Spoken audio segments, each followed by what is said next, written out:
ஒரு முக்கியமான unit. Question கூடுதலா கேட்கக்கூடிய யூனிட் இது. சரிங்களா? நம்ம 150க்கு ஒவ்வொரு யூனிட் 15னா இந்த யூனிட்ல 20 வரைக்கும் கூட கேட்டுருவாங்க. இது கொஞ்சம் பெரிய யூனிட்னு வச்சுக்கோங்களேன். ஃபர்ஸ்ட் இதுல 2 பார்ட் இருக்கு இல்லையா? அதுல அணு இயற்பியல், அணுக்கரு இயற்பியல் ரெண்டையும் தனித்தனியாவே ஒரே யூனிட்டா கம்பைன் பண்ணிட்டாங்க. பட் நம்ம தனித்தனி யூனிட் இது. சரிங்களா? பிரிச்சு பார்ட் 1 பார்ட் 2 போட்டிருக்கிறேன். பார்ட் 1 அணு இயற்பியல் போட்டிருக்கிறோம். அணு இயற்பியல்னா நமக்கு என்ன ஞாபகம் வரணும்னா, ஃபர்ஸ்ட் என்னங்க, ஆட்டம், நியூக்ளியஸ், அதை சுத்தி எலக்ட்ரான், அதை சுத்தின ஆர்பிட்டல்ல மெயினா ஸ்கிரீன் விசிபிளா இருக்குல்ல? மெயினா இந்த அணு இயற்பியல் இருக்கு இல்லைங்களா? அந்த அணு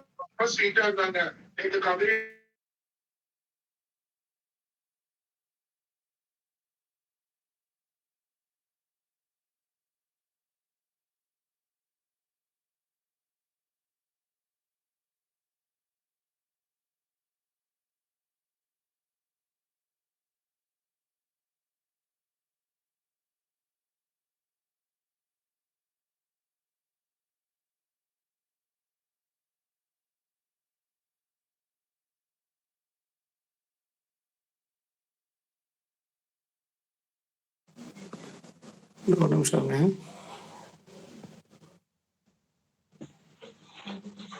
இப்போ ஸ்கிரீன் விசிபிளா இருக்குங்களா? விசிபிளா இருக்குங்க சார். Okay, thank you. மெயினா அணு இயற்பியலை பொறுத்த வரைக்கும் கம்ப்ளீட்டா எலக்ட்ரானை பத்தி தான் வரும். சரிங்களா? எலக்ட்ரானை பத்தி தான், எலக்ட்ரானுடைய கான்ட்ரிபியூஷன் தான் அட்டாமிக் பிசிக்ஸ் ஃபுல்லாவே. அணுக்கரு இயற்பியல்ல தான் அணுக்கரு, அதுல புரோட்டான் பிளஸ் நியூட்ரான். சரிங்களா? புரோட்டானும் நியூட்ரானும் என்ன ஒர்க் பண்ணுதோ அதெல்லாம் அணுக்கருவில் வரும். சரிங்களா? அந்த அணு இயற்பியல் ஃபுல்லாவே நமக்கு எலக்ட்ரானை பத்தி தான் வரும். சரிங்களா? அதில் ஃபர்ஸ்ட் ஜே தாம்சன் இருக்கார்ல, அவர் என்ன சொல்றாரு? அவர் தான் அந்த நெகட்டிவ், அதாவது எதிர் மின்னூட்ட துகளை வந்து எலக்ட்ரான்னு சொல்றாரு. சரிங்களா? ஃபர்ஸ்ட் ஜே தாம்சன் சொல்றாரு. ஆனா ஆட்டம் வந்து ஒரு நடுநிலை, அது நியூட்ரல் சார்ஜ். ஓகேங்களா? சரி, இது சம்பந்தமான விஷயங்களை ஸ்டார்டிங்ல இருந்து என்ன பண்றாங்கன்னா, ஒரு ஆட்டம் எப்படி இருக்கு, அதுக்குள்ள எலக்ட்ரான் எப்படி இருக்கு, புரோட்டான் எப்படி இருக்கு அப்படின்றத ஒவ்வொருத்தரும் எக்ஸ்பிளைன் பண்றாங்க. அது எல்லாத்தையுமே ஒரு மாடலா எடுத்துக்கிறாங்க. அதுல ஃபர்ஸ்ட் தாம்சன் அணுமாதிரி.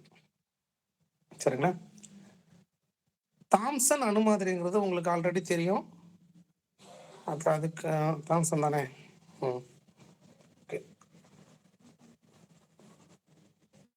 தாம்சன் என்ன சொல்றாங்க, ஒரு அந்த தர்பூசணி பழம் இருக்கு இல்லைங்களா, அது மாதிரி ஆட்டத்தை எடுத்துக்கிறோம். ஒரு ஆட்டம் வந்து இப்படி தர்பூசணி பழம் மாதிரி இருக்கு. சரிங்களா? அது ஃபுல்லா பாசிட்டிவ் சார்ஜ் வந்து டிஸ்ட்ரிபியூட், அது ஃபுல்லா பாசிட்டிவ் சார்ஜ். அதுல எலக்ட்ரான் வந்து ஒரு ஃபுல்லா டிஸ்ட்ரிபியூட் ஆயிருக்கு அப்படின்னு சொல்றாரு. யாரு? தாம்சன். ஆனா நடுநிலை தான். ரூதர்ஃபோர்டு என்ன பண்றாரு, அந்த ஆல்பா பார்ட்டிகல் ஸ்கேட்டரிங் எக்ஸ்பெரிமெண்ட், ஓகேங்களா, ஒரு கோல்டு ஃபாயில் எடுத்து ஆல்பா பார்ட்டிகல் என்ன பண்றாரு, பாஸ் பண்றாரு. அதுல மிடில் இருக்கக்கூடிய நியூக்ளியஸ் இருக்கு இல்லைங்களா, அதுக்கு நேரா போற, அதை ஹிட் பண்ற அந்த ஆல்பா பார்ட்டிகல் வந்து ரிட்டர்ன் ஆயிடுது. சரிங்களா? ரிமைனிங் என்ன பண்ணுதுன்னா, அதே ஆட்டத்தை பெனட்ரேட் பண்ணி போகுது, ஆட்டத்துக்குள்ள நுழைஞ்சு வெளியே போயிருது. ஓகேங்களா? அப்ப அவர் என்ன சொல்றாருன்னா, அப்போ இந்த பாசிட்டிவ் சார்ஜ் தாம்சன் சொன்ன மாதிரி முழுமையெல்லாம் இல்லை, ஒரு குறிப்பிட்ட இடத்துல அணுனுடைய மையத்துல மட்டும்தான் இருக்கு. சரிங்களா? அணுனுடைய மையத்துல மட்டும்தான் இருக்கு. ஏன் இருக்குன்னா, ஆல்பா பார்ட்டிகல்ங்கிறது உங்களுக்கே தெரியும், ஆல்பா துகள். சரிங்களா? ஆல்பா துகள் வந்து ஒரு நேர் மின் சுமை கொண்டது, பாசிட்டிவ் சார்ஜ். உங்களுக்கு தெரியும், பாசிட்டிவ் சார்ஜும் என்ன பண்ணும், ரிப்பல் பண்ணும், எதிர்க்கும். அப்ப மையத்தில் இருக்கக்கூடிய ஒரு ஏதோ ஒரு பொருளோட தான், ஏதோ ஒரு பார்ட்டிகளோட தான் மோதி வருது. அப்ப அவர் என்ன சொல்றாருன்னா, அது கண்டிப்பா நேர் மின் சுமையா தான் இருக்கணும். அது அணுக்கரு அப்படின்னு முதல்ல அணுக்கரு சொன்னதே யாருன்னா ரூதர்ஃபோர்டு தான். அதனால இந்த ரூதர்ஃபோர்டோடைய அணு மாதிரிக்கு பேரே வந்து என்னன்னு சொல்லுவாங்கன்னா, அணுக்கரு மாதிரியே சொல்லுவாங்க. அணுக்கரு மாதிரி. அணுக்கருவ இவர் தான் ஃபர்ஸ்ட் சொல்றாரு. அடுத்தது போர் அணு மாதிரி. சரிங்களா? இதான் நம்ம ரெகுலரா சிலபஸ் 3ல இருந்து தான் ஸ்டார்ட் ஆகுது. போர் அணு மாதிரி என்ன சொல்லுது? ஒரு எலக்ட்ரான் இருக்கு. சாரி ஒரு ஆட்டம் இருக்கு அப்படின்னா, அதுல எலக்ட்ரான்கள் வட்டப்பாதையில சுத்தி வருது. வட்டப்பாதையில சுத்தி வர்றதோட மட்டும் இல்லாம, சரி அதனுடைய பாஸ்ட்லேட்ல நம்ம உள்ள போய் படிச்சுக்கலாம். வட்டப்பாதையில சுத்தி வருது. அதுக்கான ரேடியஸ் வந்து ஃபர்ஸ்ட் ஆர்பிட், செகண்ட் ஆர்பிட் இருக்கு இல்லையா? அந்த மாதிரி ஒவ்வொரு ஆர்பிட்லயும் எலக்ட்ரான்ஸ்கள் இருக்கு. அதுக்கு ஒரு ஆங்குலர் மொமெண்டம் இருக்கு. சரிங்களா? கோண உந்தம் இருக்கு. அப்ப அதை பத்தி நம்ம டீட்டெயிலா அப்படின்னு அப்புறம் படிக்கலாம். இவர் தான் முதல்ல இந்த சர்க்குலர் ஆர்பிட்டை பத்தி சொல்றாரு. வட்டப்பாதை பத்தி சொல்றாரு. எலக்ட்ரான் வந்து வட்டப்பாதையில, ஏன்னா ரூதர்ஃபோர்டு வந்து ஒன்லி என்னங்க, நியூக்ளியஸ் சார் வாய்ஸ் ஆடியோ இல்லைங்க சார். சார் வாய்ஸ் கேட்கலையா? கேக்குது சார். மேம் சார் மேம் எல்லாரும் உங்களுக்கு நெட்வொர்க் இல்லைனாலும் இந்த பிரச்சனை வரும். அதனால எடுத்த உடனே இங்க ஆன் பண்ணி, அதாவது அன்மியூட் பண்ணி சொல்லாதீங்க. கொஞ்சம் வெயிட் பண்ணுங்க. ஏன்னா எனக்கு பிரச்சனையா இருக்கு அப்படின்னா உங்க எல்லாருக்குமே கேட்காது. அதனால எல்லாருமே உடனே பேச ஆரம்பிச்சிருவாங்க. வாய்ஸ் கேட்கலன்னா உங்களுக்கு நெட்வொர்க் பிரச்சனை, கொஞ்ச நேரம் அப்படியே வெயிட் பண்ணுங்க. திரும்ப ரெக்கவர் ஆயிடும் நெட்வொர்க் கிடைச்சதுன்னா. எனக்கு பிரச்சனைனா எல்லாருமே சொல்லுவீங்க. அதனால கொஞ்சம் வெயிட் பண்ணுங்க. சரிங்க. அப்போ ரூதர்ஃபோர்டு ஒன்லி அணுக்கரு பத்தி தான் சொல்றாரு. அணுக்கரு அவ்வளவுதான். அதுக்கப்புறம் வேற எதையும் அவர் சொல்லல தெளிவா. போர் தான் என்ன சொல்றாருன்னா, ஃபர்ஸ்ட் வட்டப்பாதையில அணுக்கரு சுத்தி எலக்ட்ரான்கள் வட்டப்பாதையில சுத்தி வருது அப்படின்றாரு. அப்புறம் மற்றதான் நம்ம உள்ள போய் படிச்சுக்கலாம். சோமர்ஃபெல்ட் என்ன சொல்றாரு? வட்டப்பாதையெல்லாம் சுத்தி வரல. சரிங்களா? வட்டப்பாதையில சுத்தி வரல. எப்படி இருக்கு? நீள்வட்ட பாதையில சுத்தி வருது அப்படின்றாரு. அது மட்டும் இல்லாம போர் அணுமாதியில நம்ம என்ன படிச்சிருப்போம்? ஒரு 5 ஸ்பெக்ட்ரம் படிப்போம் இல்லைங்களா? Balmer, Lyman, Balmer, Paschen, Brackett, Pfund. அந்த 5 ஸ்பெக்ட்ரம் இருக்கு இல்லைங்களா? அது 5 இல்ல, மோர் தென் 5 நிறைய கிடைக்குது அப்படின்றாரு. நீள்வட்ட பாதையில சுத்தி வருது. சோமர்ஃபெல்ட் என்ன சொல்றாரு? வட்டப்பாதையில சுத்தி வரல, நீள்வட்ட பாதையில சுத்தி வருது. அது மட்டும் இல்லாம அந்த ஹைட்ரஜன் ஸ்பெக்ட்ரத்துல போர் ப்ரூவ் பண்ணார் இல்லையா? அந்த 5 லைன், அந்த 5 லைன்லாம் இல்ல, இன்னும் அதிகப்படியான லைன் தெரியுது அப்படின்னாரு. அதுக்கு பேரு நுண்வரிகள், ஃபைன் ஸ்ட்ரக்சர் அப்படின்னு சொல்றாரு. யாரு? சோமர்ஃபெல்ட். சரிங்களா? அதுக்கப்புறம் நம்ம அப்புறம் ரிமைனிங் உள்ள போய் படிச்சுக்கலாம். Next fifth one. இந்த ஃபிஃப்த் இது வரைக்கும் பாத்தீங்கன்னு வச்சுக்கோங்களேன், இது வரைக்கும் நம்ம ஸ்பின்னை பத்தி பேசணுமா? ஸ்பின்னுங்கிற விஷயத்தை நம்ம பேச கிடையாது. இந்த வெக்டர் அணு மாதிரி தான் ஃபர்ஸ்ட் என்ன சொல்றாங்க அப்படின்னா, ஸ்பின், கான்செப்ட் ஆஃப் ஸ்பின் அப்படின்னா என்னது? தற்சுழற்சி. தமிழ்ல ஸ்பின் எல்லாம் நீங்க தமிழ்லயே படிக்க கூடாது, இங்கிலீஷ்ல படிக்கிறது தான் பெட்டர். சரிங்களா?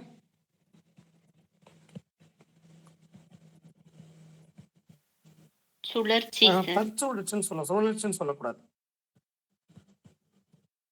சுழற்சிக்கான மீனிங் வேற ஆயிடும். தற்சுழற்சி வந்து தமிழ்ல படிக்காதீங்க, ஸ்பின்னை படிச்சுக்கோங்க. உங்களுக்கு தெரியாதுல்ல, ஒண்ணும் இல்லை. சரிங்களா? அப்ப எலக்ட்ரான் வந்து வட்டப்பாதையில சுத்தி வர்றது மட்டும் இல்லாம, அல்லது நீள்வட்ட பாதையில சுத்தி வர்றது மட்டும் இல்லாம, அதுக்கு ஒரு ஸ்பின்ன்றது ஒரு ஸ்பின் ஆகுது, தன்னைத்தானியவும் சுத்திக்குது கோள்கள் மாதிரி அப்படின்றத ஃபர்ஸ்ட் வெக்டர் ஆட்டம் மாடல் தான் சொல்றாங்க, அணு மாதிரி சொல்றாங்க. அதை யூஸ் பண்ணி என்ன சொல்றாங்கன்னா, அப்ப எலக்ட்ரானுக்கு ஸ்பின் இருக்கு, தற்சுழற்சி இருக்கு, தன்னைத்தானியவும் சுத்திக்குதுன்னு சொல்லிட்டு சோமர்ஃபீல்ட் என்ன சொன்னாரு? அந்த போர் சொன்னதை விட அதிகப்படியான லைன் நுண் வரிகள் தெரியும் சொன்னார் இல்லையா? அவரும் நுண் வரிகளை சொன்னாரே தவிர அந்த நுண் வரிகளோட எண்ணிக்கையே கிளியரா சொல்லல சோமர்ஃபெல்ட். அந்த நுண் வரிகள் எண்ணிக்கையை கிளியரா சொன்னது எந்த மாதிரி? வெக்டர் அணு மாதிரி. அது அவங்க என்ன எடுத்துக்கிட்டாங்க? எலக்ட்ரானுடைய ஸ்பின்னை எடுத்துக்கிட்டாங்க. மற்ற டீட்டெயில நம்ம உள்ள போய் படிச்சுக்கலாம். ஜஸ்ட் இப்போ ஓவரால் வியூ. அப்புறம் தான் அலை எந்திரவியல், வேவ் மெக்கானிக்ஸ். சரிங்களா? வேவ் மெக்கானிக்ஸ் என்ன சொல்லுது? எலக்ட்ரான் வட்டப்பாதையில சுத்தி வருது இல்லையா? அது சுத்தி வர்றது வட்டப்பாதையில, நீள்வட்ட பாதையில சுத்தி வர்றது மட்டும் இல்லாம அதுக்கு ஒரு வேவ் நேச்சர் இருக்கு. அந்த வேவ் நேச்சர்ல என்னென்ன இம்பாக்ட் பண்ணுதுன்னு பண்றதெல்லாம் அலை எந்திரவியல். ஓகேங்களா? ஓவரால் வியூ தான் இதனுடைய அப்ளிகேஷனோட நம்ம பார்க்குறோம் இந்த பார்ட்டை. ரொம்ப முக்கியமான யூனிட்டு. சரிங்களா? அதுல ஃபர்ஸ்ட் தாம்சன் அணு மாதிரி கொஞ்சம் டீட்டெயிலாக பார்த்துட்டு போயிடலாம். ஸ்டார்டிங்கில் சிலபஸ் வந்து நமக்கு போர் தான், இருந்தாலும் நம்ம பேசிக் படிக்காமல் போகக்கூடாது. சரிங்களா? உங்களுக்கு நான் திரும்ப திரும்ப சொல்றேன், இப்போ ப்ராப்ளம் கேட்டால் கூட நீங்க போட்டுடலாம். ப்ராப்ளத்தில் போய் நீங்க அதுக்கான ஃபார்முலா என்ன, அந்த டேட்டாவை சப்ஸ்டியூட் பண்ணீங்கன்னா நீங்க போட்டுடலாம். ஆனா இப்ப அதிகப்படியா டிஆர்பி எதை நோக்கி போறாங்க அப்படின்னா, கூற்று காரணம். சரிங்களா? ஒரு கூற்றை கொடுத்துட்டு ஒரு காரணம் கொடுத்துட்டு இது கூற்று காரணம் இரண்டும் சரியா? சரியா? ரெண்டும் சரி, கூற்றுக்கு காரணம் சரியான விளக்கம் அல்லது தவறானது, இந்த மாதிரி கேட்கிறாங்க.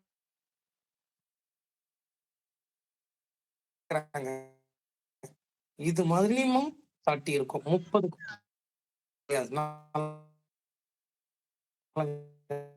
வச்சுக்கோங்க. ஒரு ஸ்டேட்மெண்ட் ஆன்சர் அப்படின்னா நம்ம பாக்குறோம், தெரிஞ்ச ஒரு ஸ்டேட்மெண்ட்ல இருக்குன்னு வச்சுக்கோங்க, சிம்பிளா இருக்குன்னா நம்ம ஆன்சர் தெரிஞ்சா எழுதுறோம், இல்லைன்னா விட்டுறோம். இந்த மாதிரி கூற்று காரணம் கொடுத்துட்டாங்கன்னு வச்சுக்கோங்களேன், நமக்கு அந்த 2 ஆன்சரும் 2 ஸ்டேட்மெண்ட்டும் தெரியணும், 2க்குமான தொடர்பும் தெரியணும், இந்த 4 ஆன்சரையும் கிளியரா படிக்கணும். நிறைய டைம் ஆகும். அதனால நான் உங்களுக்கு மெட்டீரியல் குறைக்கிறதா பிளான் பண்ணேன். கொஞ்சம் குறைச்சு பண்ணலாமா? அப்புறம் குறைச்சோம்னா கண்டிப்பா நீங்க அந்த கூற்று காரணம் கொஸ்டின் நீங்க பண்ண முடியாது. ஸோ 4 நாள் மாறிட்டே இருக்கு. மெட்டீரியல் கொஞ்சம் கிட்டத்தட்ட 100 பக்கம் மேல வருது. கஷ்டமா இருக்குன்னா யாரும் ஃபீல் பண்ணக்கூடாது. நீங்க கஷ்டமா இருக்குன்னு ஃபீல் பண்ணீங்கன்னா தப்பு. நீங்க வெற்றி நோக்கி போகணும்னு அர்த்தம். ஸோ குடுக்கறத நல்லா படிங்க. கஷ்டமா இருக்கு சார்லாம் சொல்லக்கூடாது. நான் உங்களுக்கு அந்த அளவுக்கு தரமா எடுத்துக்கிறேன். ஒண்ணும் இல்ல, டயகிராம்லாம் போட்டு நல்லா அண்டர்ஸ்டாண்டிங்கோட கொண்டு போயிருக்கிறேன். மெட்டீரியல் எக்காரணத்தை கொண்டு யார்கிட்டயும் குடுத்துறாதீங்க. சரிங்களா? ஓகே. தாம்சன் அணு மாதிரி கூற்று காரணம் கண்டிப்பா 30, நான் சொல்றது 50 கொஸ்டின் வரைக்கும் கேட்க வாய்ப்பு இருக்குங்க. தெளிவா இருங்க. கணக்கு கூட போட்டுறலாம், ப்ராப்ளம் கூட போட்டுறலாம். கூற்று காரணம் நல்லா ஏமாத்திரும். தாம்சன் ஃபர்ஸ்ட் என்ன சொல்றாரு? அணு மாதிரியே அமைக்கிறாரு. நம்ம சொன்னதுதான். ஒரு கோலம் என்னங்க? அதான் ஸ்பியர். ஒரு ஸ்பியர்ல நேர் மின்னோட்டம் முழுசா எப்படிங்க இருக்கு? பொதிஞ்சிருக்கு. அந்த நேர் மின்னோட்டத்தை சரி பண்றதுக்காக எலக்ட்ரான் வந்து கோலத்துல சீரா பொதிஞ்சு இருக்குது. அதான் அந்த தர்பூசணி பழம் மாதிரி. சரிங்களா? நெக்ஸ்ட் இந்த 2 பாயிண்ட் அவ்வளவு தேவைன்னு வச்சுக்கோங்களேன். எலக்ட்ரான் வந்து வைப்ரேஷன், கோலத்தில் உள்ள எலக்ட்ரான் வைப்ரேஷன் ஆகும்போது நிறமாலை வரிகள் தோன்றுகிறது. அதான் நிறமாலை சொல்லுவோம் இல்லைங்களா? ஸ்பெக்ட்ரம் கிடைக்குது. ஹைட்ரஜனுக்கு 1400 ஆங்ஸ்ட்ராம், ஓகேங்களா, நிறமாலை வரியை தரணும்னு சொல்றாரு. ஆனா இதெல்லாம் கிளியர் கிடையாது. ஓகேங்களா? பட் தாம்சன் மாதிரி என்ன சொல்லுதுன்னா, ஹைட்ரஜன் வந்து ஒரே ஒரு ஸ்பெக்ட்ரம் தான் இருக்கும் அப்படின்னு சொல்லுது. ஆனா சோதனையின் மூலம் 5 கிடைக்குது. சரிங்களா? அது இல்லாம நுண் வரிகளும் இருக்கு. அதே போல ஆல்பா துகள் ஸ்கேட்டரிங் எக்ஸ்பெரிமெண்ட் இருக்கு இல்லைங்களா, அதுக்கெல்லாம் இவங்க எக்ஸ்பிளைன் தரல. Next Rutherford. சரிங்களா? ரூதர்ஃபோர்ட் சாம்சனுடைய ஸ்டூடெண்ட் தான் இவரு. யாரு? ரூதர்ஃபோர்ட். ஓகேங்களா? Ernst Rutherford. சரிங்களா? அவர் என்ன சொல்றாருன்னா, ஆல்பா பார்ட்டிகிளை வச்சு அந்த scattering experiment, alpha particle scattering பரிசோதனை மூலியமா அவர் சொல்றாரு. என்ன சொல்றாரு?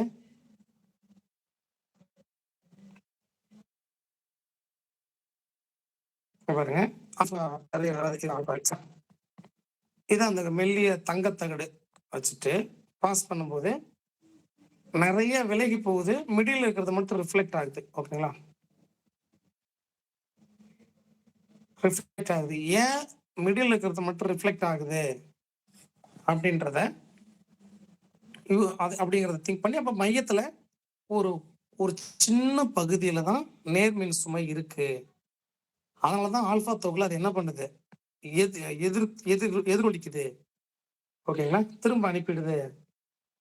கனமான ஆல்பா துகள்களை கொண்டு தங்கத்தால் அதாவது கோல்டு ஃபாயில யூஸ் பண்றாரு. இதுல இருந்து அவர் என்ன அப்சர்வேஷன் கொடுக்குறாரு அப்படின்னா, பெரும்பாலான துகள்கள் நேரா போயிடுச்சு. அப்ப அணுவுல ஒரு அணு இருக்கு அப்படின்னா சென்டர்ல மட்டும்தான் என்னங்க ரிஃப்ளெக்ட் ஆகுது. மற்றதெல்லாம் உள்ள நுழைஞ்சு போயிடுது. அப்படின்னா அந்த சென்டர்ல ஒரு கான்சன்ட்ரேஷன் ரீஜன்ல மட்டும்தான் அணுக்கருங்கிறது இருக்கு. அதனுடைய மாஸ் அங்கதான் அதிகமா இருக்கு. மற்ற இடம்லாம் நிறைய எம்டி ஸ்பேஸ் இருக்கு. ஆட்டத்துக்குள்ள நிறைய வெற்றிடம் இருக்கு அப்படிங்கிறாரு. சரிங்களா? கொஞ்சம் மட்டும் அந்த அணு இருக்கு இல்லைங்களா, அது கிட்ட நெருங்குது இல்லையா, அது மட்டும் லைட்டா டிஃப்ளெக்ஷன் ஆகுது. மிடில்ல வர்றது ரிஃப்ளெக்டே ஆயிடுது. ஓகேங்களா? ரிஃப்ளெக்ட் ஆயிடுது. சிறிய அளவுல விளைகிறது. ஓகேங்களா? 3வது ஸ்டெப் தான். மிக குறைந்த எண்ணிக்கையிலான துகள்கள் திரும்பி பாய்ந்தன. ரிஃப்ளெக்ட் ஆனது. ஓகேங்களா? இது ஒரு ஆச்சரியமா தான் அவருக்கு தோணுச்சு. அதனால தான் மையத்துல சிறிதாய் அடர்த்தியாய் நேர் மின்சுமை. ஓகேங்களா? நேர் மின்சுமை கொண்ட ஒரு பகுதி இருக்கு. அதுதான் நியூக்ளியஸ் அப்படிங்கிறத அணுக்கருங்கிறத ஃபர்ஸ்ட் ப்ரூவ் பண்றாரு. அதே போல அணுனுடைய நிறை முழுவதும் பாருங்க எங்க தான் இருக்கான்? மையத்துல தான் இருக்கான். பெரும்பான்மையானது 10⁻14 மீட்டர் அதனுடைய ரேஞ்ச் அளவு. இது வந்து வேற. சரிங்களா? ஓகே. அப்ப ரூதர்ஃபோர்டுடைய கொள்கையினுடைய லிமிட்டேஷன். சரிங்களா? என்ன அப்படின்னா நல்ல ஞாபகம் வச்சுக்கோங்க. ரொம்ப சூப்பரான கான்செப்ட். பாசிட்டிவ் ஒரு நிமிஷம் இருங்க. ஒரு நியூக்ளியஸ் இருக்கு அப்படின்னா ஆல்பாவும் பாசிட்டிவ், நியூக்ளியஸும் பாசிட்டிவ் அப்படிங்கறதால தானே எதிரொலிக்குது. Sir voice கேக்குங்களா? கேக்குதுங்க சார். சரி. அப்போ எலக்ட்ரான் என்ன பண்ணணும்? எலக்ட்ரான் வந்து ஒரு ஒரு எதிர்மின் சுமை. அது எப்படி ஒரு வட்டப்பாதையில இருக்க முடியும்? அப்ப அவர் சொல்றபடி கான்செப்ட் பண்ணி பாத்தீங்கன்னா சுத்தி வந்தால் கூட இப்ப வந்து நியூட்ரலைஸ் ஆயிடணும்ல. அப்படிதானே ஆயிடணும். அப்படின்னா தொடர்ந்து எலக்ட்ரான் வந்து தன்னுடைய ஆற்றலை இழந்துகிட்டே இருக்கணும். இழந்துகிட்டே இருந்தாதான் அது அதை நோக்கி வர முடியும். ஆனா உண்மையில அப்படி இருக்கா? ஏன்னா அணு வந்து நிலைப்புத்தன்மை உடையது. அவர் இந்த கான்செப்ட் பார்த்து இப்படி நடந்துச்சுன்னா நிலைப்புத்தன்மையே இல்லை. சரிங்களா? அப்போ இவர் ரூதர்ஃபோர்டுடைய கான்செப்ட் படி பார்த்தா நியூக்ளியஸ் கரெக்டா சொல்லிட்டாரு. அதுல எந்த டவுட்டும் இல்லை. அணு வந்து நிலைப்புத்தன்மை இழக்கும். ஆனா அணு நிலைப்புத்தன்மையுடையது. அது நமக்கு தெரியும். சரிங்களா? அதனால இந்த ஸ்டெபிலிட்டி பத்தி யாரு ரூதர்ஃபோர்டு எக்ஸ்பிளைன் பண்ணல. இப்பதான் நம்ம சிலபஸ்க்குள்ள வரோம். சரிங்களா? இதெல்லாம் ரிமூவ் பண்றதுக்கு போர் தன்னுடைய அணு மாதிரியை கொண்டு வர்றாரு. ஓகேங்களா? அவர் தான் அதனுடைய போர் அணுகுமுறை தான் பெரிய இம்பாக்ட். உங்களுக்கே தெரியும். எல்லாமே இம்பாக்ட் தான். ஏன்னா ஒரு நியூக்ளியஸ் இருக்குன்னு சொன்னது ரூதர்ஃபோர்டு தான். அடுத்து இவர் என்ன சொல்றாரு? போர் என்ன சொல்றாரு? இவர் தான் முதல்ல எலக்ட்ரான் வந்து வட்டப்பாதையில வருதுன்னு சுத்தி வருதுன்னு சொல்றாரு. அதோட 2 எடுகோள்கள் ரொம்ப முக்கியமானது. 2 எடுகோள்களும் போரின் எடுகோள்கள் என்னன்னா எலக்ட்ரான் வட்டப்பாதையில சுத்தி வருது. அதுல எந்த மாற்றமும் இல்லை. ஓகேங்களா? ஒரு பொருள் வட்டப்பாதையில சுத்தி வரும்னாலே அதுக்கு என்ன மினிமம் கோணம் என்னன்னா L is equal to N H cross N H by 2π. அப்ப எண்ணின் முழு மடங்குகளாக எண் வந்து உங்களுக்கே தெரியும் 1 2 3 பிரின்சிபல் குவாண்டம் நம்பர். அதோட முழு மடங்குகளா இருக்கு. சரிங்களா? அதான் ஃபர்ஸ்ட் பாஸ்டுலேட். சரிங்களா? n h பை 2π எலக்ட்ரானின் கோணம் தான் ரொம்ப முக்கியம். அதே போல இந்த ஆர்பிட்ல சுத்தி வருது இல்லையா, எலக்ட்ரான்கள் வந்து ஒரு வட்டப்பாதையில சுத்தி வர்றதால எந்த ரேடியேஷனையும் எமிட் பண்ணல, எந்த கதிரியக்கத்தையும் வெளிவிடவில்லை. ஓகேங்களா? ரெண்டாவது பாஸ்டுலேட். ஒரு எலக்ட்ரான் வந்து ஒரு அதிகப்படியான ஆற்றல் n வந்து 1 2 3 போக போக ஆற்றலோட எண்ணிக்கை ஆற்றல் அதாவது எனர்ஜி அதிகமாகிட்டே இருக்கும். சரிங்களா? அப்ப அதிகப்படியான ஆற்றல் மட்டத்திலிருந்து அல்லது ஹையர் ஆர்பிட்ல இருந்து லோயர் ஆர்பிட்டுக்கு எனர்ஜி அதிகமான வட்டப்பாதையிலிருந்து எனர்ஜி குறைவான வட்டப்பாதைக்கு எலக்ட்ரான்கள் தாவும் பொழுது அதான் டிரான்சிஷன் சொல்லுவோம். சரிங்களா? தாவும் பொழுது அதுல இருந்து என்ன வெளியில வருதுங்க, ரேடியேஷன் வெளியில வருது, கதிரியக்கம் வெளியில வருது. அந்த கதிரியக்கம் கதிரியக்கம் சொல்லக்கூடாது, கதிரியக்கம் சொல்லக்கூடாது, எனர்ஜி ரேடியேஷன் வச்சுக்கோங்களா, சிம்பிளா எனர்ஜின்னு வச்சுக்கோங்களேன். ஒரு எனர்ஜி கிடைக்குது. அந்த எனர்ஜி பாத்தீங்கன்னா அதனுடைய எனர்ஜி h-nu. ஓகேங்களா? அதோட எனர்ஜி h-nu. அது எதுக்கு ஈக்குவல்னா, இப்ப இந்த ஆர்பிட்டை E1 எடுத்துக்கிறோம், இந்த ஆர்பிட்டை E2 எடுத்துக்கிறோம். சரிங்களா? அப்ப E1 மைனஸ் E2 இல்ல மாத்தி எடுத்துக்கிட்டாலும் சரி, அது பிரச்சனை இல்லை. இதை E2 எடுத்துக்கிட்டாலும் சரி, இதை E1 எடுத்துக்கிட்டா மாத்தி எடுத்துக்க வேண்டியதா. எது ஹையர் ஆர்பிட்டோ அதை ஃபர்ஸ்ட் எழுதணும். புரியுதுங்களா? E2 மைனஸ் E1 இப்படி வச்சுக்கோ, இதான் நமக்கு ஈஸி. இந்த ரெண்டு ஆற்றலுக்குமான டிஃபரன்ஸ் எவ்வளவு இருக்கோ கழிச்சா கிடையாது, அதுக்கு ஈக்குவலான என்னங்க எனர்ஜியா ஆற்றலை வெளிவிடுது அப்படின்றது. இந்த ரெண்டு பாஸ்டுலேட் ரொம்ப ரொம்ப முக்கியம். நிறைய இம்பாக்டை ஏற்படுத்துறது ஒரு அனுமதி. நமக்கு சிலபஸே இங்க இருந்து தான் ஸ்டார்ட் ஆகுது. உயர் ஆற்றல் மட்டத்திலிருந்து தாழ் ஆற்றல் மட்டத்துக்கு தாவும் பொழுது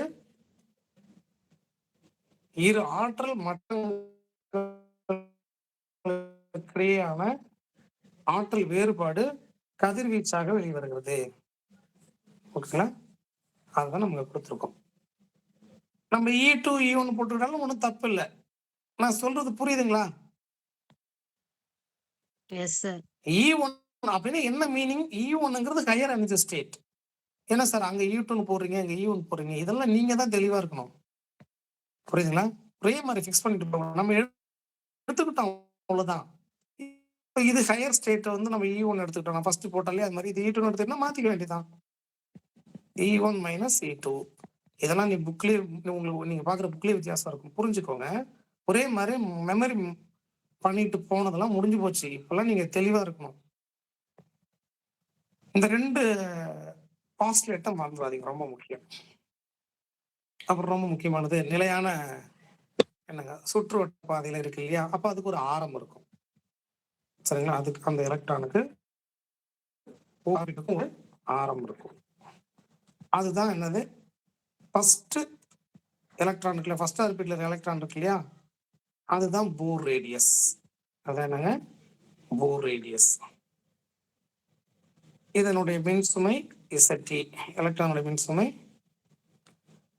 ஒரு இது எலக்ட்ரானுக்கு அணுக்கருக்கும் ஒரு நிலை மின்னியல் விசை இருக்கும். அதான் எலக்ட்ரோஸ்டாட்டிக் ஃபோர்ஸ் இருக்கு இல்லையா. ஏன்னா ரெண்டு பாசிட்டிவ் நெகட்டிவ். இதெல்லாம் நமக்கு தேவையில்லைங்க. சரிங்களா? இதெல்லாம் நமக்கு தேவையில்லை. எண்ணாவது வட்டப்பாதையில என்ன 1 2 3 போயிட்டே இருக்கும். ஒரு வட்டப்பாதையா இருக்கு, எத்தனையோ இருக்கு இல்லையா. அப்ப RN இதுதான் ஞாபகம் வரணும். சரிங்களா? RNங்கிறதா ரேடியஸ், Nங்கிறது 1 2 3. எதுக்கு டைரக்ட்லி ப்ரொபோர்ஷனல்னா n-க்கு n ஸ்கொயருக்கு. n ஸ்கொயர் என்ன சார்? இந்த n is equal to 1 ஸ்கொயர்ல அதனுடைய ஸ்கொயருக்கு தான். ஸ்கொயர் என்னது? அந்த வேல்யூ ஸ்கொயர் பண்ணா அதுக்கு டைரக்ட்லி ப்ரொபோர்ஷனல் இருக்கு ரேடியஸ். அப்ப ரேடியஸ் அதிகமாயிட்டே இருக்கு. ஓகேங்களா? அப்போ சுற்றுப்பாதையின் ஆரம் பாருங்க, தமிழ்ல தியரியா கொடுத்துருக்கேன் பாருங்க. இதை தான் சொல்லியிருக்கிறோம். மெட்டீரியல் பார்த்து பயப்படாதீங்க, நிறைய கொடுக்குறாரு அப்படின்னு பயப்படாதீங்க. உங்களை நல்லா புரிய வச்சு 100% உங்களுக்கு அங்க போஸ்டிங், அதாவது போஸ்டிங்கான ரேங்க் எடுத்து கொடுக்க வேண்டியது என்னோட கடமை. நான் செஞ்சு கொடுத்தாகணும். அதுக்கான வேலையை செய்ய சிம்பிளா எடுத்து கொடுக்குறது எனக்கு தான் ஈஸி. 110 கொஸ்டின் வந்துருச்சு, 110 கொஸ்டின் 100 கொஸ்டின் வந்துருச்சுங்கிறது என்னோட பெருமை இல்லை. 125 கொஸ்டின் குறையாம நான் உங்களுக்கு 150 நம்ம மெட்டீரியல் கொஸ்டின் பேப்பர்ல இருந்து கொடுத்து 115 கட் ஆஃப் வருதுன்னு வச்சுக்கோங்களேன். ஒருவேளை கம்மி போஸ்டா இருக்குன்னா 115 10 வருதுன்னு வச்சுக்கோங்களேன். அதுக்கு குறையாம நான் உங்களை கொண்டுட்டு போய் நிறுத்துறதா என்னோட வேலை. சிம்பிளா படிக்கணும், அந்த மண்ணிலே மறந்துடுங்க. ரொம்ப கஷ்டம்லாம் இல்லை. கொஞ்சம் ஹார்ட் ஒர்க் பண்ணுங்க. அதே தான் இப்ப இதே நான் தியரியை கொடுக்கவே தேவையில்லை. ஆனா ஏன் கொடுக்குறேன்? புரிஞ்சுக்கிறதுக்காக தான். ஸோ மெட்டீரியல் பல்கா இருக்கிறத ஃபீல் பண்ணாதீங்க.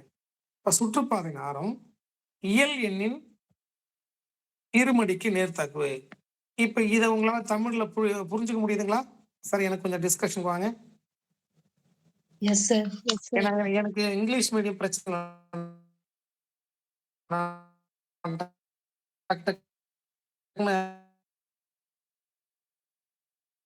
ஓகேங்களா? உங்கள்ட்ட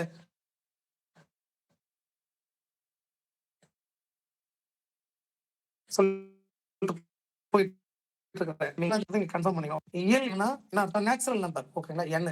எண்ணினுடைய இருமடிக்கு நேர்த்தகவில் இருக்கும். அப்ப நீங்க போயிட்டு லைன்ல மெமரி பண்ணக்கூடாது. அப்ப n is equal to 1, 2, 3 substitute பண்றோம் அப்படின்னா 1 சப்ஸ்டியூட் 1, 2 சப்ஸ்டியூட் 4, 3 சப்ஸ்டியூட் பண்ணோம்னா 9, 16 இப்படி போயிட்டே இருக்கும். ஓகேங்களா?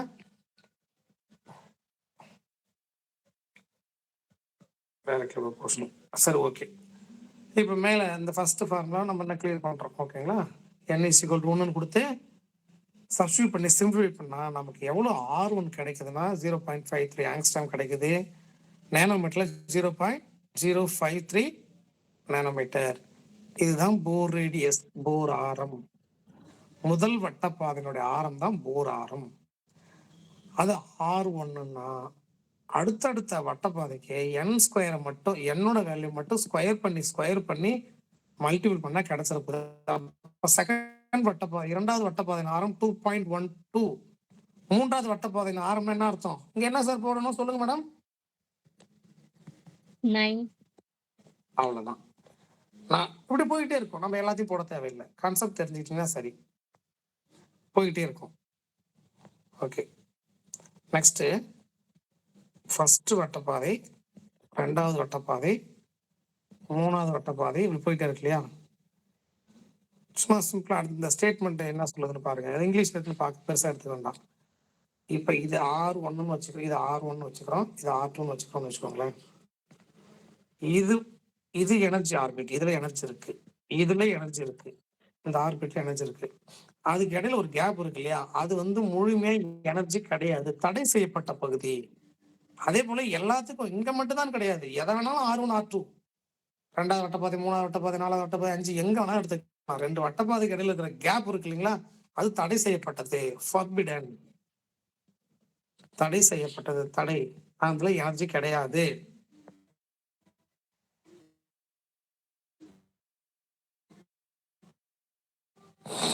ஒவ்வொரு சுற்றுப்பாதை எலக்ட்ரானுக்கு மொத்த ஆற்றல் வந்து இயக்க ஆற்றல், நிலையாற்றல் ரெண்டுடைய கூடுதல். அப்ப இயக்க ஆற்றல் வேணும், இதான் இயக்க ஆற்றல்.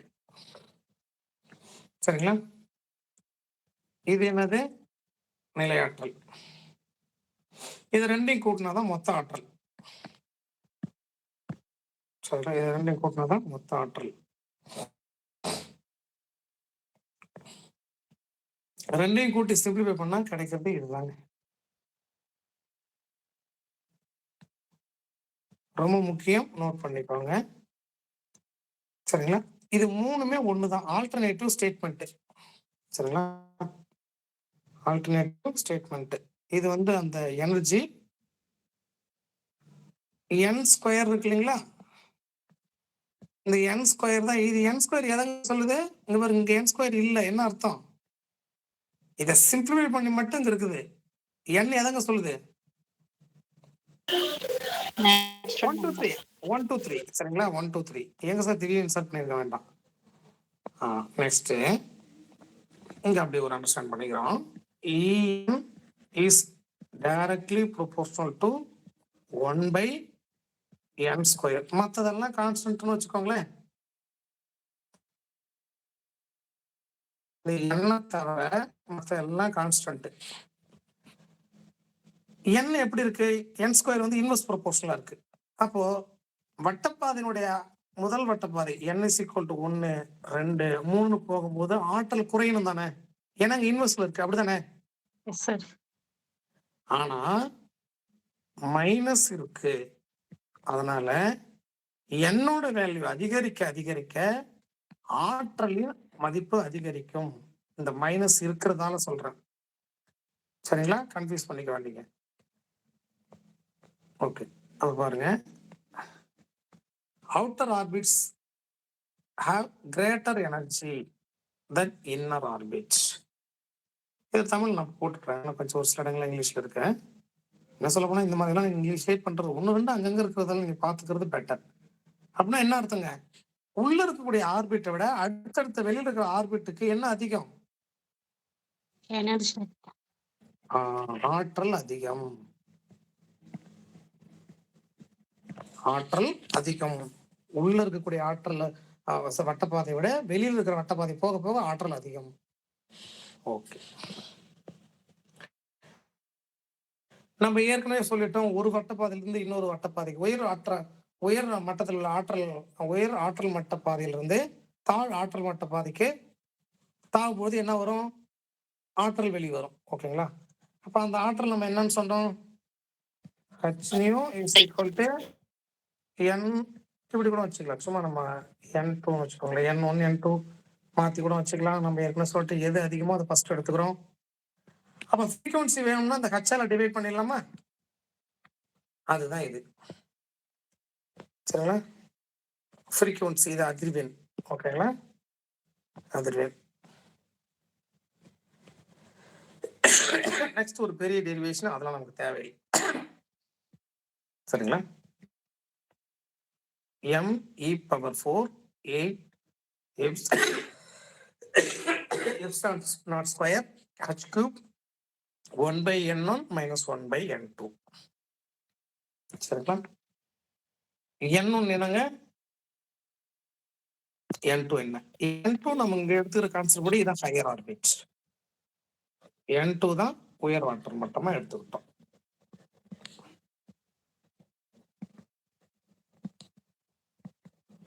சரிங்களா? ஓகே. நெக்ஸ்ட் ஃப்ரீக்வன்சியா ஃப்ரீக்வன்சி வேவ் லென்த்தா மாத்தணும் என்ன பண்ணணும்? nu is equal to c/lambda. சரிங்களா? nu is equal to c/lambda. ஓகேங்களா? அப்போ இது ஃப்ரீக்வன்சிய நம்ம என்ன பண்றோம்? வேவ் லென்த்தா மாத்துறோம். 1/n இந்த கான்செப்ட் படி கொண்டு வரோம். சரிங்களா? ஒண்ணும் இல்ல, சி மட்டும் வருது. அப்படியே மட்டும்லாம் நல்லா நோட் பண்ணிக்கோங்க. டிஆர்பி கொஸ்டின் கேட்கறது வாய்ப்பு இருக்கு. இது எல்லாம் சேர்ந்து ஒரு கான்ஸ்டன்ட் சியும் சேர்ந்து ஞாபகம் வச்சுக்கோங்க. அதுதான் என்னது? Rydberg constant.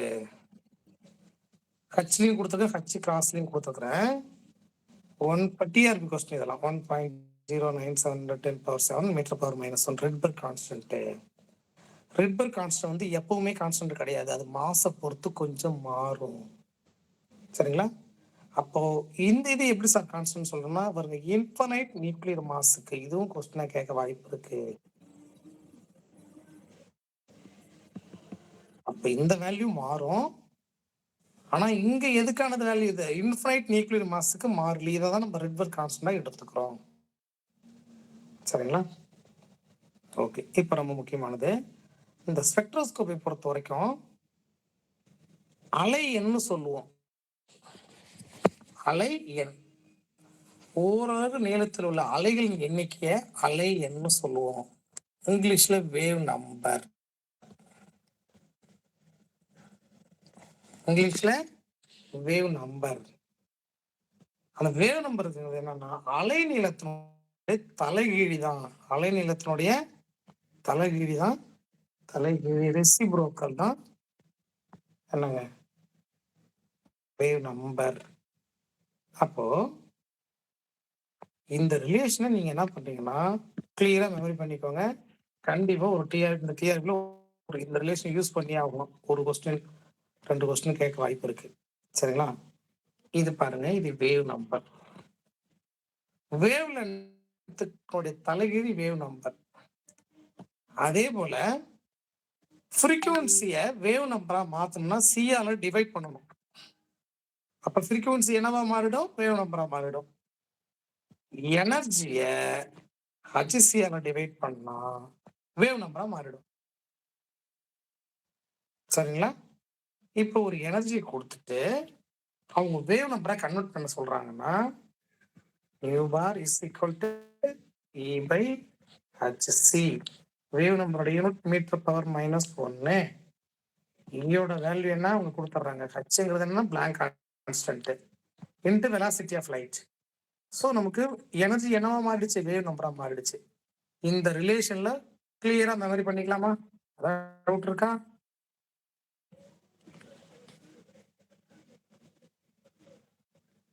எனக்கு பதிலே காணோம். அப்போ நல்லா கவனிச்சுங்க. ஒரு ஃப்ரீக்வன்சியோ அல்லது வேவ் லென்த்தோ ஏதாவது ரெண்டுல ஏதாவது ஒண்ணு இருந்தாலே அதை 3 வடிவத்துக்கு மாத்தலாம். சரிங்களா?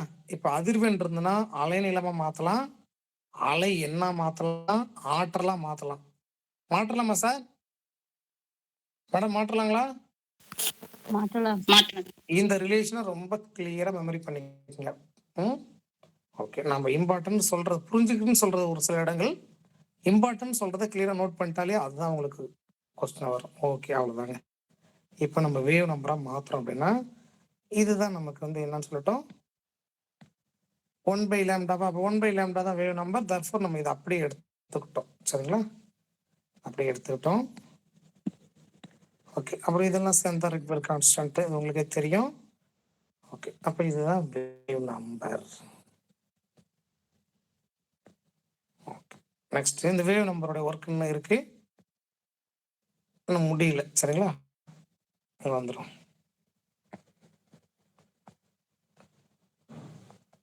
இந்த ஆற்றல் மட்டம் இருக்கு இல்லையா, இந்த எனர்ஜி இருக்கு இல்லையா, இதை மேலே நம்ம உள்ள வந்திருக்க தேவையில்லை. எனக்கு இந்த டேபிள் ஒரு பக்கத்துக்கு கொண்டு வரணுங்கிறதுக்காக கொஞ்சம் அதை பேலன்ஸ் பண்ணேன், அதனால அது வந்துருச்சு. மறுபடியும் இதை கொஞ்சம் தனியாக வந்துடலாம். ஒன்றும் இல்லை, இந்த வேவ் நம்பருக்கு நம்ம வெயிட் பண்ணுவோம், கண்டினியூ பண்ணுவோம். ஒன்றும் இல்லை, இந்த வேவ் நம்பர் வந்துடும். இப்போ ஹைட்ரஜன் ஸ்பெக்ட்ரம் ரொம்ப முக்கியமானதுங்க. இதில் தான் கொஸ்டின் லாஸ்ட் இயர் 3 கொஸ்டின் வந்தது. சரி சொல்றேன்.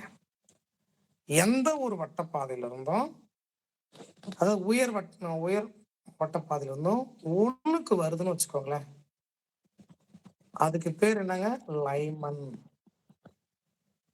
எந்த ஒரு உயர்மட்ட பாதையில இருந்தும், உயர் ஆற்றல் மட்டம் பாதையில இருந்தும் ஒண்ணுக்கு வந்தாலும் லைமன்.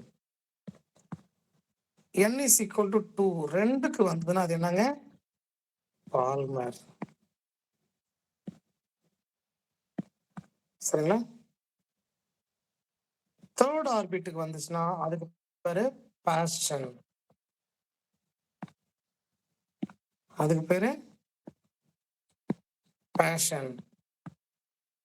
பேஷன் எதுக்குங்க வரணும், தேர்டுக்கு வரணும். சரிங்களா? எந்த உயர்மட்ட பாதையில இருந்தும் 4த்துக்கு வருதுன்னா, சாரி இது கொஞ்சம் நெருக்கமா போட்டாங்க அந்த டயக்ராம்ல.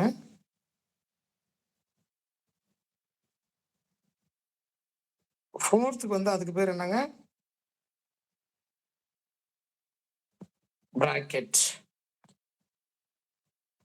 5த்துக்கு வருது, எந்த உயர்மட்ட பாதையில வருதுன்னா அது ஃபண்ட். ஓகேங்களா? இப்ப பொதுவான இந்த அலைநீளத்துக்கான அந்த அலை எண்ணுக்கான சமன்பாடு தான் நம்ம இப்ப பார்த்தோம். இது பொதுவானது. ஓகேங்களா? லைமன் வரிசைங்கிறது என்னங்க, வெளி சுற்றுப்பாதையிலிருந்து முதல் சுற்றுப்பாதை. இந்த வார்த்தை ரொம்ப முக்கியம். தாவும் பொழுது லைமன் நிறைமாலை வரிசை பெறப்படுகிறது. இது எந்த பகுதியில் இருக்கும், புற ஊதா பகுதி. டிஆர்பி கொஸ்டின் 2006, 5 அந்த காலகட்டத்தில் கேட்டது. இந்த இன்ஃபனைட்ங்கிறது ஒண்ணும் இல்லை, அந்த இன்ஃபனைட் நியூக்ளியர் மாஸ் தான் 6 தான் அப்படி எழுதியிருக்கும், அதனால ஒன்றும் விஷயம் இல்லை. அப்ப 1 தான். அப்ப இந்த இடம் ஃபிக்ஸ்டு. எது, இது வந்து ஃபிக்ஸ்டு, n ஒன்று மாறாது, n2 மட்டும் மாறும். என்னென்ன கொடுக்கலாம், 2, 3, 4, 5 போயிட்டே இருக்கும். எது வரைக்கும், இன்ஃபனைட் வரைக்கும். சரிங்களா? அப்போ n2 ஓட வேல்யூ 2ன்னு சப்ஸ்டிட்யூட் பண்றது ஃபர்ஸ்ட் லைன், முதல் வரி. எதுக்கு, லைமன் சீரிஸ்க்கு. n2-வை இன்ஃபனைட்னு சப்ஸ்டிட்யூட் பண்றோம் அப்படின்னா அதுதான் என்னது, கடைசி வரி அல்லது என்னங்க, லிமிட். ஓகேங்களா? எல்லை. சரிங்களா? எல்லை வரி. கடைசி வரி. இதுக்கு இடையில எத்தனை வேணா இருக்கலாம். 1, 2, 3, 4, 5 நம்ம என்ன பண்றோம்? சப்ஸ்டிட்யூட் பண்றோம். ஒரு 3 வரைக்கும் நம்ம தெரிஞ்சு வச்சுக்கிறோம். சரி, ஒரு ப்ராப்ளமாவே நம்ம இங்க கொடுத்துக்கிறோம். என்ன கொடுத்துக்கிறோம்? இது ஒரு ப்ராப்ளம். இதெல்லாம் டிஆர்பி லாஸ்ட் இயர் கேட்டது. n is equal to 1ங்கிறது எந்த மாற்றமும் லைமன்னாவே 1 தான். n2 வந்து 2ன்னு சப்ஸ்டிட்யூட் பண்றோம். இது மட்டும் மாறுது. ஆக்சுவலா 1/1 இருக்கும். அப்படித்தானே? அதனால எந்த சேஞ்சஸும் இல்லை. சிம்பிளிஃபை பண்ணா 3r/4. இது வந்து உங்களுக்கு தெரியும் wave number 1/λ. Wave number 3r/4. அப்ப வேவ் லென்த் அதோட தலைகீழி. கரெக்டுங்களா? சார். Yes sir. தலைகீழ் கரெக்ட். அவ்வளவுதாங்க. அப்ப ரெட்பர்க் கான்ஸ்டன்ட்டை சப்ஸ்டிட்யூட் பண்ணி அதுங்க ஒரு புள்ளி தள்ளி வச்சிருக்காங்க. வேற ஒண்ணும் இல்ல. தள்ளி சிம்பிளிஃபை பண்ணா 1216 ஆங்ஸ்ட்ராம் கிடைக்குது. இதுதான் பெரும் அலைநீளம். சரிங்களா? n is equal to n2 ஓட வேல்யூ 2ன்னு சப்ஸ்டிட்யூட் பண்ணும்போது கிடைக்கிறது பெரும் அலைநீளம். சரிங்களா? இது ப்ராப்ளம் கேட்டது, கேட்பாங்க. பல முறை கேட்டது, போன டிஆர்பி கேட்டிருந்தாங்க இதே மாதிரி.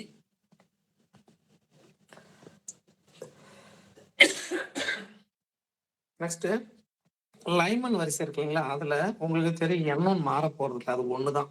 n2 தான் மாறிட்டே இருக்கும். 2, 3 நான் டேபிளா கொடுத்துருக்கிறேன்.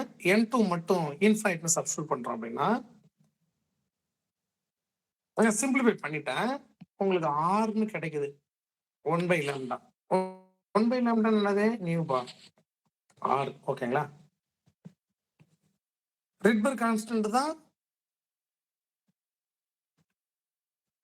லைமன் வரிசையோட சீரிஸ் லிமிட். ரெட்பர்க் கான்ஸ்டன்ட் என்ன வேல்யூ அதுதான். சரிங்களா? வேவ் லென்த் பாத்தீங்கன்னா 912. இதான் சிறும அலைநீளம். இதுதான் மினிமம். இதான் என்னங்க? மினிமம். இந்த டைம் பிரச்சனையே வரக்கூடாதுன்ட்டு நல்ல போன டைம் டேபிள் போட்டேன். பட் கொஞ்சம் தான் போட்டிருந்தேன். இப்ப எல்லாத்தையும் போட்டுட்டேன். சரிங்களா? அப்போ லைமன்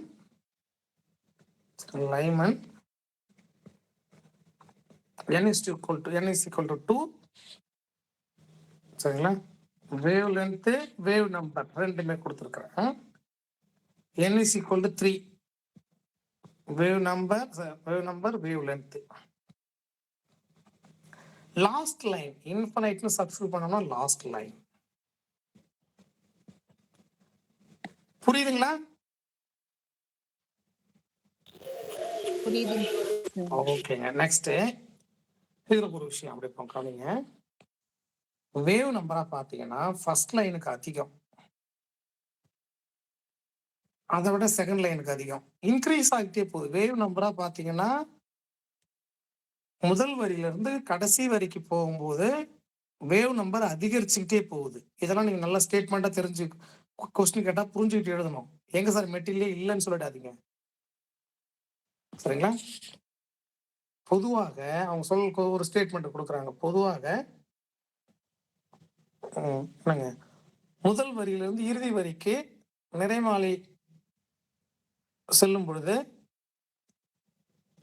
அலை எண் வேவ் நம்பரை தமிழ் என்னன்னு சொல்லுவோம்? அலை எண். அலை எண் அல்லது வேவ் நம்பர்னு வச்சுக்கோங்களேன். அது அதிகரிக்குமா குறையுமா மாறாதா இந்த மாதிரி கொடுப்பாங்க. அதிகரிக்கும். அதுவே வேவ் லென்த் பாருங்க எப்படி இருக்கு. வேவ் லென்த் எப்படிங்க இருக்கு? குறைவா இருக்கு. குறைஞ்சுக்கிட்டே போகுது. டிக்ரீஸ். ஓகேங்களா? நல்லா தெரிஞ்சு வச்சுக்கோங்க. Increase degrees. ஓகே. இப்ப எனக்கு சொல்லுங்க. நான் அங்க ஒரு 2 தான் கொடுத்துருக்கேன். அதிர்வெண் இருந்துச்சுன்னா அதிர்வெண் கண்டுபிடிக்கலாமா கண்டுபிடிக்க முடியாதா? அப்ப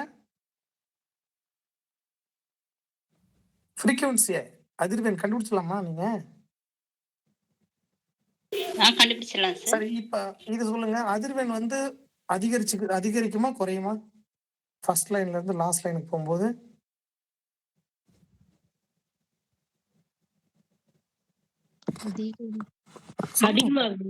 போல்ட சொல்லுங்க. தப்பா இருந்தா கூட இருந்திருக்கும். அதிகரிக்கும். ஏன் அதிகரிக்கும்? அதிகரிக்கும் சார். Yes sir. நியூ வந்து டைரக்ட்லி ஜஸ்ட் சிஏல தான் டிவைட் பண்றோம். டைரக்ட்லி ப்ரொபோர்ஷனல் தான் அதிகரிக்கும். எனர்ஜியும் அதிகரிக்கும். எனர்ஜி, அதிர்வெண், அலையெண் 3ம் அதிகரிக்கும். வேவ் லென்த் மட்டும்தான், அலை நீளம் மட்டும்தான் குறையும். ஏன் குறையும்? அது இன்வெர்ஸ்ல இருக்கு. கிளியரா? Clear sir. ஓகே. தேங்க்யூ. இந்த ப்ராப்ளம்லாம் நீங்கள் வச்சுமா இதெல்லாம் ஒன்று ரெண்டு எடுத்து ஒர்க் பண்ணி பார்க்கணும் சார். நெக்ஸ்ட் ஒர்க் பண்ணும்போது இந்த நம்பர் கரெக்டாக உங்களுக்கு கிடைக்காது. சும்மா லாஸ்ட்ல ஒரு 75ங்கிறோ 73ஆவோ 72ஆவோ 76ஆவோ இப்படி கிடைச்சதுன்னா தப்புன்னு நினச்சிக்க வேண்டாம். அந்த ரிட்பிள் கான்ஸ்டன்ட் எடுக்கிறத பொறுத்து ஒரு 4-5 வரைக்கும் வேரி ஆகும். முன்ன பண்ண இருக்கும் ப்ளஸ் ஆர் -3ன்னு வச்சுக்கோங்களேன். ஒரு 3 அதிகரிக்கலாம் கம்மியாகவும் இருக்கலாம். தப்பு நினச்சிக்காதீங்க. அது புக்லேயே டிஃப்ரென்ஸ் இருக்கும். ஏன்னா அந்த ரிட்பிள் கான்ஸ்டன்ட்ங்கிறது உங்களுக்கு தெரியும், அது ஒரு நாட் அக்யூரேட் கான்ஸ்டன்ட். சரிங்களா? கொஞ்சம் முன்ன பண்ண இருக்கும். அதுக்காக ரொம்ப போகக்கூடாது. 75ங்கிற முடியுது இல்லையா, அது 72ஆவோ 71ஆவோ 71.2 77.4 அப்படி இருக்கணும். ரொம்ப போயிடக்கூடாது. ஓகே, அடுத்தது வந்துடும். அடுத்தது என்ன வரீங்க? பால்மர் வரி. சரிங்களா? திரும்ப நான் அந்த கதையை சொல்ல தேவையில்லை நினைக்கிறேன், இருந்தாலும் சொல்லிடுறேன். வெளி சுற்றுப்பாதையிலிருந்து 2வது சுற்றுப்பாதைக்கு தாவும் பொழுது என்ன தோன்றுது? நிறமாலை தோன்றுது. அதுக்கு பேர் தான் பால்மர் நிறமாலை. இது எந்த ரீஜன் இருக்கு? கட்புலனாகும் பகுதி, விசிபிள். சரிங்களா? பகுதியில் விசிபிள் பகுதியில புறஊதா பகுதி இருக்குங்களா, அதுக்கு பக்கமா இருக்கு. விசிபிள் ரேஞ்சில் புறஊதா பகுதிக்கு பக்கமா இருக்கு. அப்போ அதேதான், இது 2 தான். இது மாற போறதில்ல. எது? N1 வந்து என்னங்க? 2 தான். N2 மட்டும் மாறிட்டே இருக்கும். அதை மாற்றி மாற்றி சப்ஸ்டிட் பண்ணலாம். ஒரே ஒரு ப்ராப்ளம் மட்டும் கொடுத்துருக்குறேன், ஒர்க் பண்ணீங்கன்னா ஃபர்ஸ்ட் வேவ் லென்த் இருக்கு. ஓகேங்களா? வேவ் லென்த், வேவ் நம்பர் கொடுத்துருக்குறேன். இதெல்லாம் நீங்கள் ஒர்க் பண்ணி பாருங்க. இதில் பாருங்க 3 கொடுத்துருக்குங்க. ஒரே ஒரு நிமிஷம் இருங்க, என்ன வந்திருக்கு? இது N2 is equal to 3, N2 is equal to 4, N2 is equal to infinite substitute பண்ணியிருக்கோம். சரிங்களா? அதை அப்படி சும்மா ஒர்க் பண்ணி காமிச்சிருக்கேன். ஆக்சுவலாக இப்போ இதுக்கு தேவையில்லை, நான் உங்களுக்கு பெரிய டேபிளாக போட்டேன். சரிங்களா? இப்போ இதை காணிங்களா, இதுக்கு இங்கே மட்டும் இதுக்கு ஒரு பேருங்க. எதுக்கு ஒரு பேர்? இந்த ஃபர்ஸ்ட் லைனுக்கு பேர் H alpha line. H sir infinity வேல்யூனா சார்? இன்ஃபினிட்டிக்கு இன்ஃபினிட்டி வேல்யூ இல்லை சார். அதுக்கு எப்படி சார் இன்ஃபினிட்டி எப்படி சார் வேல்யூ இருக்கும்? அதே இன்ஃபினிட்டி சார். இல்ல சார், அது வந்து 27420 போட்டிருக்கீங்களா, அதனால அது எப்படி சார் போட்டீங்க? அது எங்க 27420 இங்க லாஸ்ட்ல சார். சிம்பிளிஃபை n பண்ணி equal to ஏங்க இத பாருங்க, சிம்பிளிஃபை பண்ணி போட்டுருக்கேன் பாருங்க. Okay sir. r/4 னு போட்டுருக்கேன். 1/infinity 1 by anything by infinity வந்து 0 sir. Okay sir. 0. Okay sir. Okay sir. சரிங்களா? ஓகே. அதே போல இந்த பாருங்க, n2 is equal to 3 னு சப்ஸ்டிட்யூட் பண்ணும்போது கிடைக்கிறது வந்து h ஆல்பா லைன். பேர் இங்க மட்டும் n2 ஓட வேல்யூ 4 னு சப்ஸ்டிட்யூட் பண்ணா h beta. n2 is equal to 5 னு சப்ஸ்டிட்யூட் பண்ணா h காமா. 6 னு சப்ஸ்டிட்யூட் பண்ணா h டெல்டா. இதெல்லாம் நான் உங்களுக்கு கொடுக்கல. சரிங்களா? எல்லாத்தையும் போட்டுட்டு இருக்க தேவையில்லை. நீங்க என்ன அவங்க அப்படி கேட்டாங்க, பெரும்பாலும் இதுக்குள்ள வந்துடும். அப்படிலாம் ஒர்க் பண்ணி போடலாம் இல்லையா? இப்ப ஹச் ஆல்பா பீட்டா இருக்கு, காமா இல்ல. உங்களால கண்டுபிடிக்க முடியுமா முடியாதா?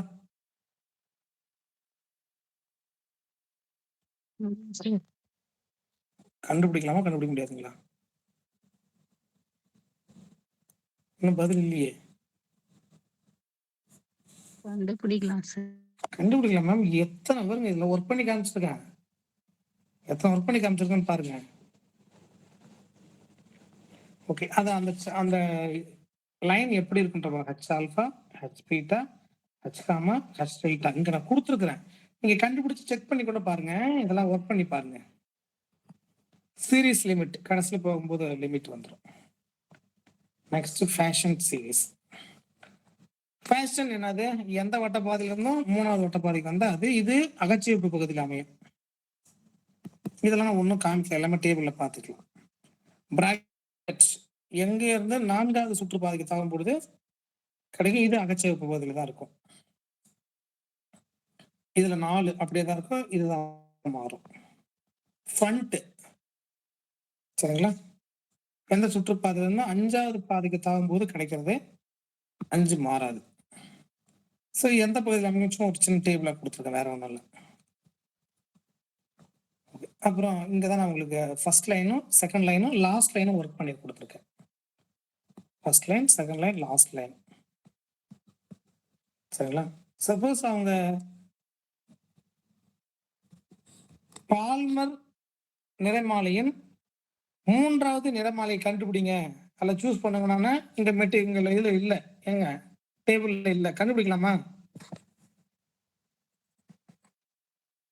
கண்டுபிடிக்கலாங்க சார். பத்திலே வர மாட்டேங்குங்க. எத்தனை பேர் படிக்கிறீங்க? 2-3 பேர் தான் 2 மணி தான் பேசுறாங்க. சார் ஒருத்தர் பேசுறாரு, மற்றவங்களும் ஏன்னே தெரியல. கண்டுபிடிக்க நல்லா ஒரு அப்ப நீங்க உட்காந்து இந்த பொங்கல் லீவ்லாம் ப்ராக்டிஸ் பண்ணுங்க. சரிங்களா சார்? இந்த டேபிள்ல சார் 3 கொஸ்டின்ங்க. இன்னும் கொஞ்சம் கொஞ்சம் ஆல்டர்னேட்டிவ் எல்லாம் கேட்டிருந்தாங்க, நான் உங்களுக்கு ப்ராக்டிஸா கொடுத்துட்றேன். 3 கொஸ்டின் போன யூஜிடிஆர்பியில். அதுல 2 லைமன் பால்மர் மட்டும் ஒர்க் பண்ணிட்டு மற்றதெல்லாம் நீங்க ஒர்க் பண்ணிக்கங்க.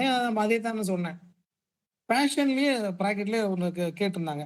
அது நிறைய தப்பு பண்ணிட்டாங்க. நல்லா ஒரு சில பேர் மட்டும் தான் போடுறாங்க.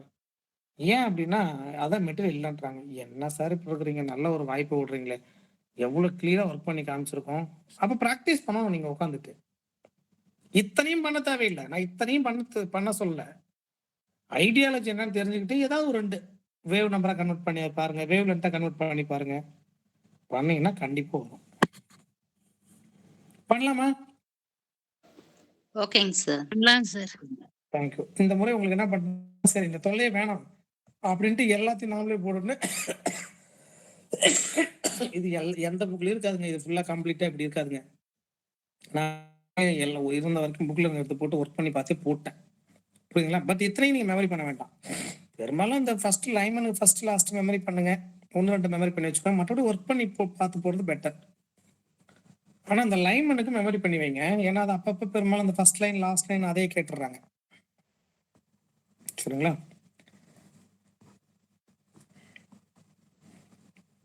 சரி, இந்த எனர்ஜி பத்தி வரும். இது லாஸ்ட் டைம் 3 கொஸ்டின் சார். இன்னும் எப்படிலாம் ஆல்டர்னேட்டிவா கேட்பாங்கன்னு அப்புறமா வரையிருங்க. நமக்கு ஹைட்ரஜன் எனர்ஜி இருக்கு இல்லைங்களா, அது மைனஸ் வரும். இதெல்லாம் சொல்லிட்டோம். சிம்பிளிஃபை பண்ணா -13.6 n² டிவைடட் பை n² வருது. அதில் n is equal to 1 substitute பண்ணா -13.6. இதான் ஃபர்ஸ்ட் ஆர்பிட்டோட எனர்ஜி. ஃபர்ஸ்ட் ஆர்பிட் எவ்வளோங்க? -13.6 electron volt. n is equal to 2 substitute பண்ணா எவ்வளோங்க வருது? -3.4. இப்படி போயிட்டே இருக்கு. n is equal to infinite நீங்க சப்ஸ்டியூட் பண்ணும்போது எனர்ஜி 0ன்னு கிடைக்குதுங்க. அப்போ ஹைட்ரஜன் ஆட்டத்துல மேக்ஸிமம் எனர்ஜி 0 தான். மினிமம் எனர்ஜி எவ்வளோங்க? -13.6. இதுதான் மினிமம், இதுதான் 0 தான் மேக்ஸிமம். மைனஸ்ல இருக்க மறந்துக்கூடாது. சரிங்களா? அதான் இங்கே நம்ம திரும்ப அதே தான் ஒர்க் பண்ணி காமிச்சிருக்கு. இவங்க சொன்னதை ஒர்க் பண்ணி காமிச்சிருக்கதெல்லாம் ஒர்க் பண்ணி காமிக்க தேவையில்ல. ஒரு விஷயம் அவங்க பாருங்க, இது ஜூல்ல இருக்கிறத எலக்ட்ரான் வோல்ட்டுக்கு மாத்தணும்னா relation 1 electron volt is equal to 1.6 into 10 power minus 90 joule. அப்போ ஜூல்ல இருக்கக்கூடிய ஒரு வேல்யூவை எலக்ட்ரான் வோல்ட்டா கன்வெர்ட் பண்ண என்ன பண்ணணும்? 1.6 into 10 power minus 9 டிவைட் பண்ணணும். அது என்னவா கன்வெர்ட் ஆகும்? எலக்ட்ரான் வோல்ட்டா கன்வெர்ட் ஆகும். Electron volt. ஓகேங்களா? இதுதான் அந்த மினிமம் எனர்ஜி. சரிங்களா? ஆக்சுவலா n² இருக்குன்னு வச்சுக்கோங்களேன். இதை கன்வெர்ட் பண்ணி காமிச்சிட்டு ஃபைனலா எடுத்து எழுதிட்டேன். சரிங்களா? ஃபைனலா எடுத்து எழுதிருக்கோம், வேற ஒன்றும் இல்லை. 1 to 3. அப்ப குறைந்த மதிப்புல இருந்து அதிகமாயிட்டே போகுது. அதான் சொல்றேன். சும்மா இந்த இத வச்சு நம்ம மறுபடியும் கதை பேசுறோம். சரிங்களா? என்ன கதை பேசுறோம்? இப்ப பார்த்ததுதான். n இஸ் ஈக்குவல் டு இன்ஃபினைட்னா அதிகபட்சமான 0 மதிப்பு அணுகுகிறது அப்படின்னா அதான் பெரிய மதிப்பு. குறைந்தபட்ச அந்த E1 ஸ்டார்டிங் இருக்கு இல்லையா? அத வந்து நார்மல் ஸ்டேட் அல்லது இயல்பான ஸ்டேட் அல்லது அடிநிலை கிரவுண்ட் ஸ்டேட்னு சொல்லுவோம். அதுக்கு மேல போறது என்னங்க? கிளர்ச்சி நிலை அல்லது எக்ஸைட்டட் ஸ்டேட். n அதிகரிக்கும் போது En ஆற்றலும் அதிகரிக்கிறது. n அதிகரிக்க அதிகரிக்க ஆற்றல் நிலைகள் ஒன்றுக்கொன்று நெருக்கம். இது பாருங்க, நல்லா கவனிங்க. ஃபர்ஸ்ட்டும் 2ம் வேற வேற. சரிங்களா? இத பிரிச்சு போட்டுறலாம். இது வந்து அதிகரிக்குது. ஆனா n அதிகரிக்க அதிகரிக்க ஆற்றல் நிலைகள் ஒன்றுக்கொன்று நெருக்கமாகிட்டே போகுதுங்க பாருங்களேன். n1க்கு n2க்கும் எவ்வளவு கேப் இருக்கு? அப்ப பாருங்க நெருக்கமாகுது. அந்த ஸ்பேசிங் குறைஞ்சிக்கிட்டே போயிட்டு இன்ஃபைனைட் வரும்போதெல்லாம் கண்டினியூவம்னு சொல்லுவோம். கண்டினியூவம் தொடர்ச்சியானது அப்படி வந்துருது.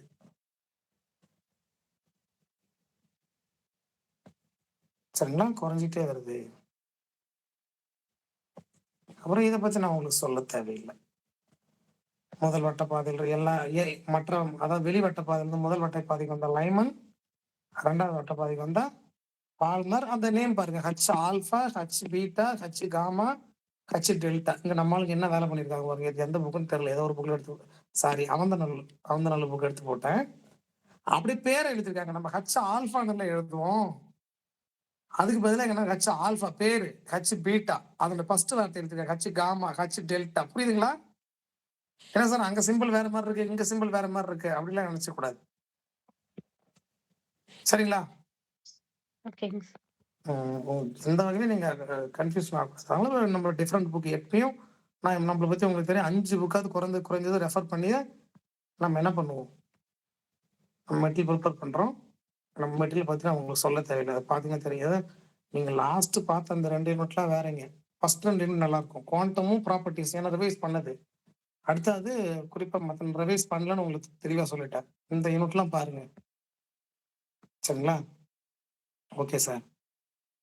மேடம் நீங்களே யாராவது சொல்லுங்களேன் சார். சொல்லுங்களேன். இது என்ன சார் இது? இதுதான் எனர்ஜி நம்ம பார்த்துட்டோம். இது என்னது?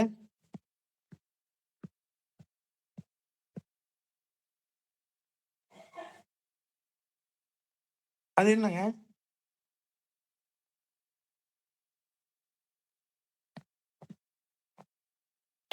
வேவ் நம்பரா சார்? அதே நம்ம வேவ் நம்பர் தான். இந்த எனர்ஜியை வேவ் நம்பரா மாத்திருக்காங்க. அந்த ரிலேஷன் என்னது? ஹச்சிஎல டிவைட் பண்ணிருக்காங்க. புரியுதுங்களா? Okay sir. Okay sir. அங்க பாருங்க. இத நான் பிஜிடிஆர்பிக்கு எதுக்கும் எனர்ஜி வேவ் நம்பர்ல கேட்டா என்ன பண்றது? ஹைட்ரஜன் எனர்ஜி அப்படின்னு ஒரு சேஃபுக்கு தான் கொடுத்துருந்தேன். இப்ப பிஜிடிஆர்பி கொஸ்டின். உண்மையும் நல்லா படிக்கிறவங்க கூட சார் இந்த மாதிரி டேர்மே நம்ம கிட்ட இல்லைங்கிறாங்க. இதுல இந்த 10⁻7 ரேஞ்சில் ஏதோ ஒன்று கேட்டிருந்தாங்க. இதே இல்லை, ஏதோ ஒன்று கேட்டிருந்தாங்க. 10⁻7 ரேஞ்சில் கேட்குறாங்க. சார் நம்ம இது மாதிரி மட்டும் பார்க்கலன்றாங்க. நான் இதை அப்படியே கொடுத்துருக்குறேன் உங்களுக்கு. அப்ப எந்த வகையில போனாலும் நம்ம டிஃப்ரெண்ட் புக்கை ரெஃபர் பண்ணி போடுறோம். எந்த வகையிலும் மிஸ் ஆகாது. நான் உங்களுக்கு விட மாட்டேன். ஆனா நீங்க படிக்க வேண்டியது உங்க கையில இருக்கு. தப்பு பண்ணாம எழுதுனீங்க. 1, 2 தப்பு பண்ணா ஓகே. நிறைய தப்பு பண்ணாம எழுதிட்டீங்கன்னா கண்டிப்பா நல்ல ரேங்க் எடுத்துடலாம்.